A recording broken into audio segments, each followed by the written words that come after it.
আপনাদের কি কোনো ধারণা আছে মানুষ কতটা হিপনোটাইজড হলে নিজেই নিজের প্রাণ নেওয়ার চেষ্টা করে?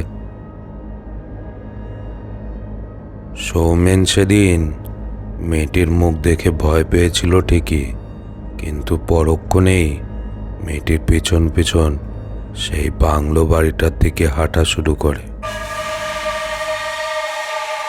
যেন নিমেষেই সে ভুলে গেছিল যে সে একটি কবরস্থানের পাশ থেকে একটি ভাঙা পরিত্যক্ত বাংলো বাড়ির দিকে হেঁটে যাচ্ছে, এমন একটি মেয়ের দিকে চারদিকে তাকালেও গায়ের লোম খাড়া হয়ে যায়।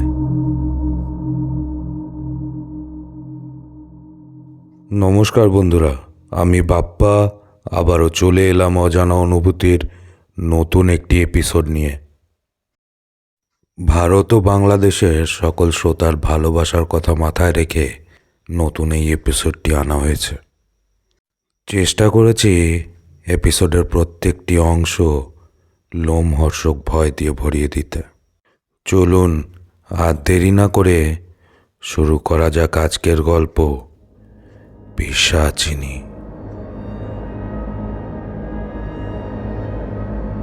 সৌমেন যখন সেই ভাঙা পরিত্যক্ত বাড়ির সামনে পৌঁছয়, সেই ভাঙা পরিত্যক্ত বাংলো বাড়িটা কখন যেন এক উজ্জ্বল আলোর রাজবাড়ি হয়ে উঠেছে।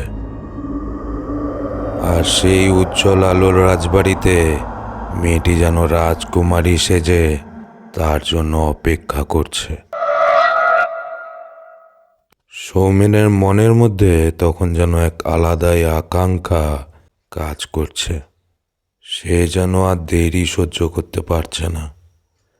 তৎক্ষণাৎ সে সেই রাজবাড়িতে প্রবেশ করে।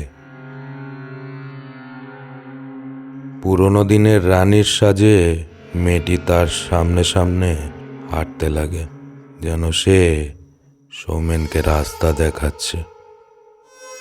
মেয়েটি সৌমেনকে সোজা তাদের শোয়ার ঘরে নিয়ে যায়। তারপর যা ঘটে তা পুরোপুরি কল্পনার বাইরে।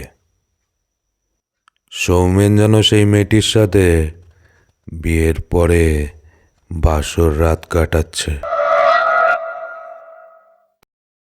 ঘরের আলো বন্ধ থাকলেও জানলা থেকে জ্যোৎস্না রাতের যেটুকু আলো ঘরে ঢুকছে তাতে মেয়েটির শরীরটা অপূর্ব দেখতে লাগছে।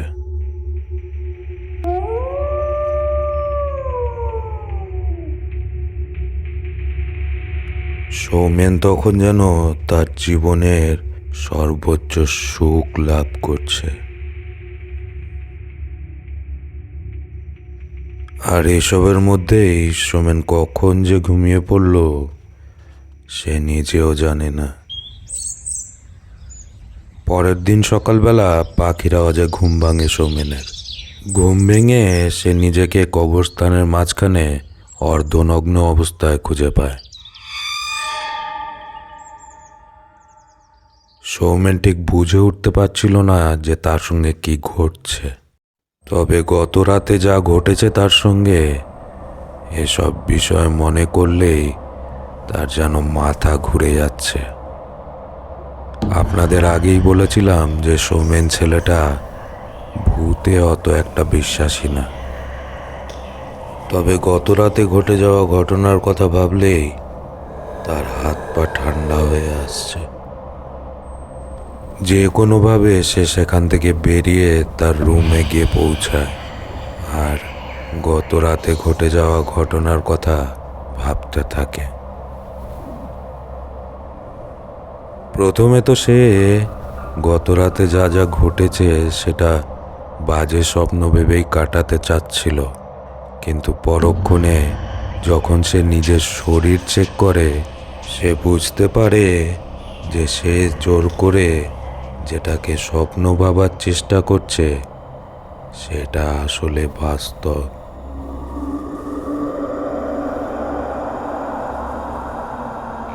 কারণ তার গায়ের আঁচড় আর কামড়ের দাগগুলো গত রাতে ঘটে যাওয়া বাসর রাতের সাক্ষী দিচ্ছে।